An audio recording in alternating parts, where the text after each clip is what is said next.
Nagdidilig ako ng mga halaman namin, friends. Halamang gulay, talong, sitaw. Ayan, kanina doon ako sa isang park. So, hiwa-hiwalay kasi yung mga tanim namin.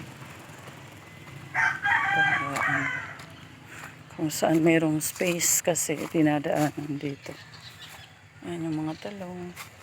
Ay malalaki na. Mayroon namang maliliit pa. So, gaya ng tao, hindi pare-pareho ang paglaki.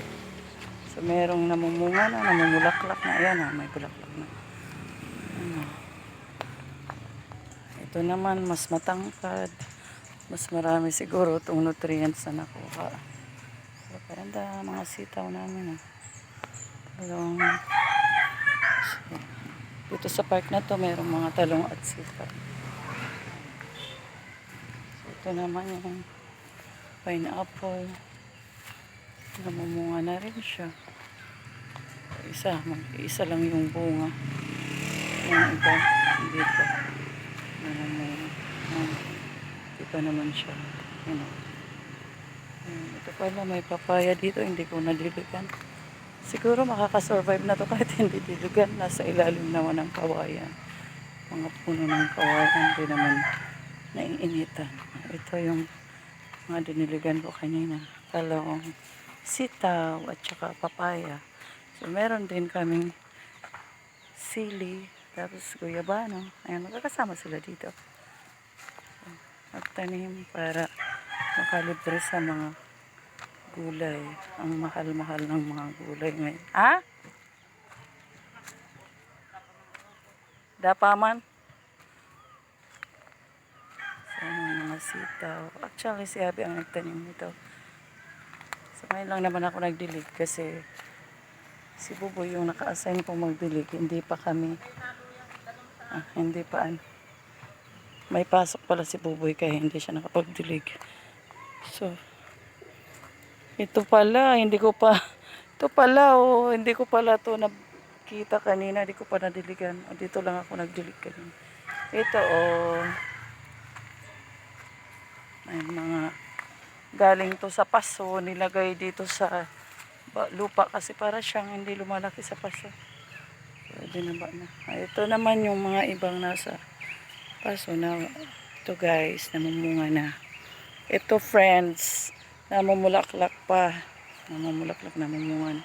So, merong mga namumunga na at meron namang namumulaklak pa lang. Meron namang lumalaki pa lang. Ito naman ang aking model ng talong. Nagkukuha guys ng ilalaga niya siguro. Para pampaganda niya. Pampaganda yung ano nga yan, bagangan. Paragis, ayan, yung model ng aking talong.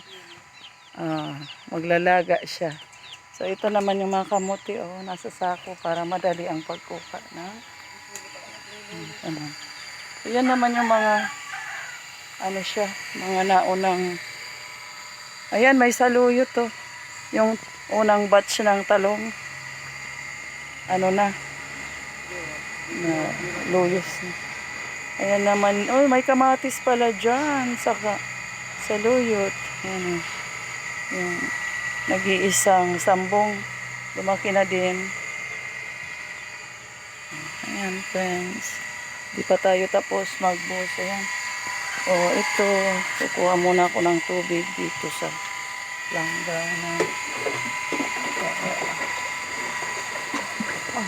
Didilig pa tayo. Mayroon pang mga didiligan doon sa malapit sa kalsada. Nagtanim kami doon.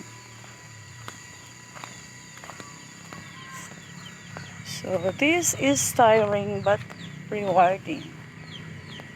So, it is also a form of exercise. I don't know if I am saying it correctly. So, what do you call that? This is a form of exercise and also receiving the vitamin D.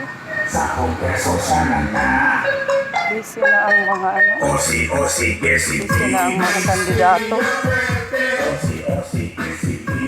Ito friends.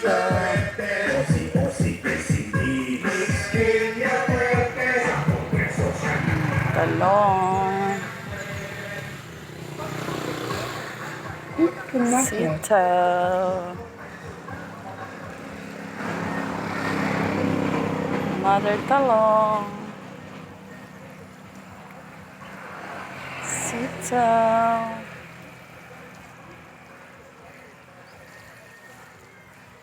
So, meron din ditong halamang gamot. Ano to? Artemisa ba to?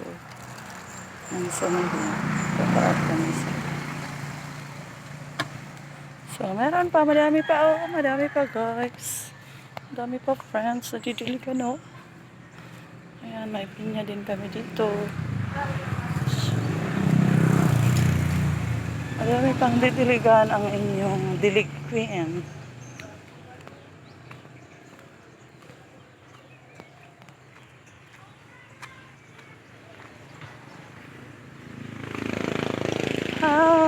Ito naman, anong tawag nyo dito?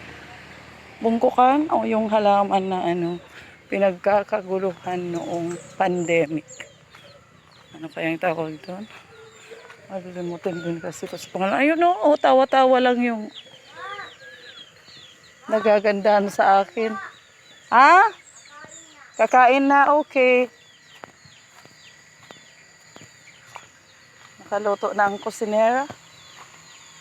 Kaway-kaway, madam. Kaway-kaway, madam. The model of, eggplants. Ayan, kuha ulit tayo ng tubig. Madami pa tayong didiligan. Ang sunod niyan, mangunguha na ng bunga. Mga ilang days kaya, ilang months. Ko alam.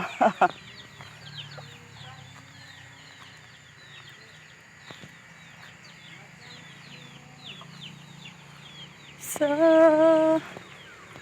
hi.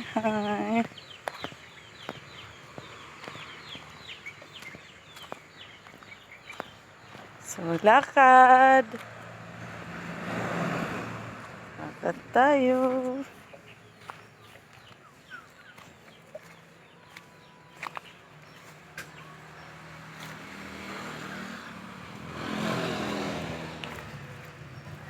Dilig.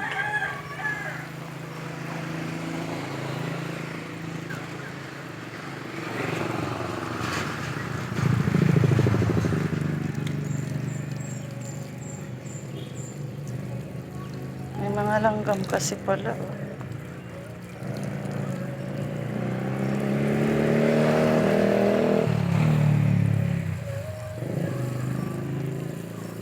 Ano bang mabuting ilagay ditong abono? Pa naman namin ito nalagyan ng abono. So, meron pa, di pa naubos.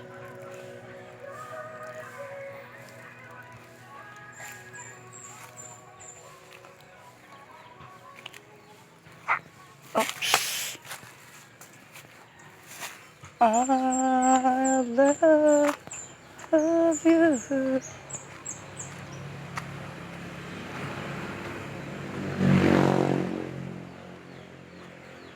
So, ayan si mama, oh.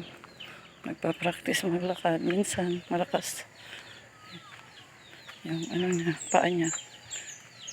Minsan naman yung paa niya tinatamad. So, help me guys to pray na sana makalakad kasi Mother Earth.